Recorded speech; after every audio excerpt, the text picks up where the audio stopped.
Hello friends, welcome back to my YouTube channel. और मैं हूँ स्तुति।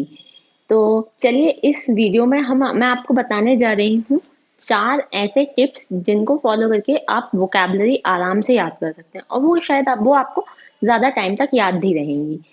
तो ये टिप्स मैं फॉलो करती थी अपनी प्रिपरेशन में, मतलब अभी भी कर रही हूँ।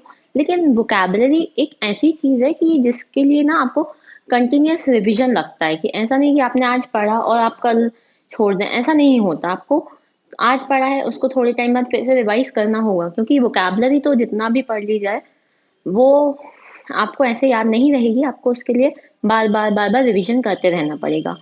तो चलिए, इस पहली जो चीज है जो हमें वोकैबलरी याद करने में हेल्प करती है वो है रूट वर्ड्स।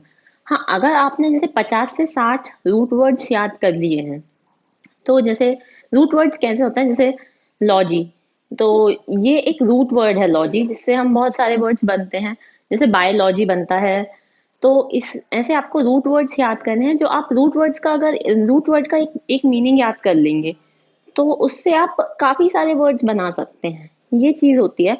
तो आपको रूट वर्ड्स काफी ज्यादा हेल्प करेंगे वोकैबलरी याद करने में। जो दूसरी चीज है वो है निमोनिक्स। निमोनिक्स क्या होता है? निमोनिक्स जैसे जो हम डेली लाइफ के एग्जाम्पल्स जो होते हैं उनसे हम रिलेट करके वर्ड्स को याद करते हैं, तो वो होता है निमोनिक्स। ये निमोनिक्स जो ट्रिक होती है उससे आप आराम से रूट वर्ड्स याद कर सकते हैं। अपने डेली लाइफ के किसी भी एग्जाम्पल से रिलेट करेंगे चीज़ों को, वर्ड को, और उससे आप उसको याद कीजिए। तो वो आपको हेल्प करेगा वोकैबलरी याद करने में। और ये तो आप मानते हैं कि अगर हम किसी भी चीज़ को अपनी डेली लाइफ से जोड़ेंगे और फिर याद करेंगे तो वो हमें ज़्यादा दिन तक याद रहेगा।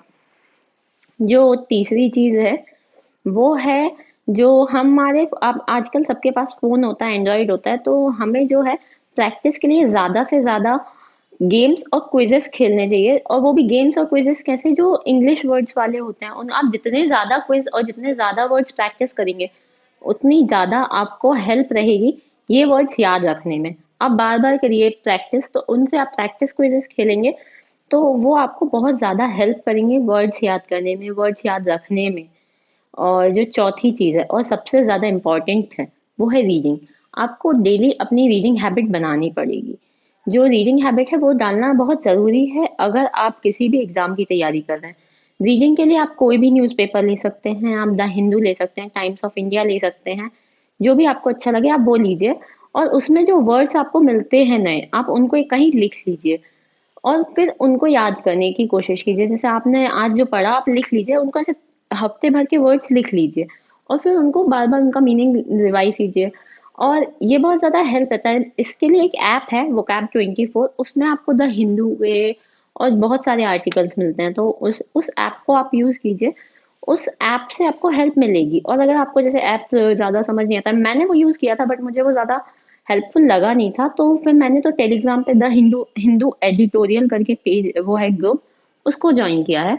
और मैं डेली द हिंदू पढ़ती हूँ, उसमें 2 आर्टिकल आते हैं। आप वो दो दो आर्टिकल अगर पढ़ते हैं तो आपको रीडिंग कॉम्प्रिहेंशन में भी काफ़ी ज़्यादा हेल्प करेगा। तो अगली जो चीज़ है, ये 4 टिप्स हो गई कि पहली चीज़ है आपको रूट वर्ड्स याद करने हैं, दूसरी चीज़ आपको निमोनिक से रिलेट करके चीज़ें पढ़नी है, तीसरी वर्ड है आपको बहुत सारी प्रैक्टिस करनी है क्विजेस या गेम्स के थ्रू, और चौथी चीज़ है वो है हमको रीडिंग करनी है। रीडिंग बहुत ज़्यादा इम्पोर्टेंट है किसी भी एग्ज़ाम के लिए। तो ये तो रही चीज़ें कि आप ये चीज़ें फॉलो करके वोकैबलरी याद कर सकते हैं। पर जो है कि हम किस बुक से पढ़ें या कहाँ से पढ़ें, तो जो वोकैबलरी के लिए बुक्स ज़्यादा रही बोली जाती है वो होती है वर्ड पावर मेड इजी, जो कि मैंने तो नहीं पढ़ी है। मैं सच बताऊं तो मैंने वो बुक बिल्कुल यूज़ नहीं किया। और मुझे नहीं लगता कि मतलब वो इतनी मोटी बुक आप आराम से ख़त्म कर पाएंगे। तो उसके लिए मैं आपको सजेस्ट करूंगी ये ब्लैक बुक ऑफ वोकैबलरी। ये क्यू मैथ्स वाले निखिल गुप्ता हैं, उनकी बुक है। और इसमें एसएससी के सारे प्रीवियस ईयर के वर्ड्स दिए हैं, मतलब काफ़ी अच्छी बुक है। इसमें आपको वन वर्ड सब्स्टिट्यूशन, ईडियम्स और स्पेलिंग्स और फ्रेजल वर्ब सब मिल जाता है। तो ये बुक बहुत अच्छी है। अगर आपने इस बुक को पूरा अच्छे से पढ़ लिया तो आप समझिए कि आपकी वोकैबलरी बहुत ज़्यादा इम्प्रूव होने वाली है। ये बुक, मतलब ये मेरा एडिशन थोड़ा पुराना है, फरवरी 2021 का है, जब मैंने अपने एग्जाम के पहले ली थी ये बुक। और ये मुझे कुछ 250 रुपीज़ में पड़ी थी। ये मैंने फ्लिपकार्ट से मंगाई थी और ये बुक बहुत अच्छी है, आप इस बुक को पढ़ सकते हैं। और मैं तो यही कहूँगी कि जो मैंने आपको ट्रिक्स बताई हैं, आप उन ट्रिक्स को फॉलो करके ये बुक से वर्ड्स याद कीजिए, आपको याद रहेंगे। और पहली इस बुक को अब मैं आपको बता देती हूँ कि इस बुक को पढ़ना कैसे है। इस बुक को पढ़ने के लिए आपको ऐसा नहीं है कि आपने बस वर्ड्स याद किए, डेली के आप 100 वर्ड्स कम से कम पढ़िए। 100 वर्ड्स बहुत कम ही होते हैं, ज़्यादा नहीं होता है कि आप नहीं पढ़ सकते हैं। तो आपको 100 वर्ड्स पढ़ने हैं, लेकिन आप पढ़िए उनको, वो करिए कि आप देखिए कि आपको कौन सा वर्ड याद हुआ है, कौन सा वर्ड नहीं हो रहा है याद। जो वर्ड आपको याद नहीं हो रहा है उस पर आप एक सर्कल मार्क कर लीजिए। मैंने अपनी इस बुक में यही किया है।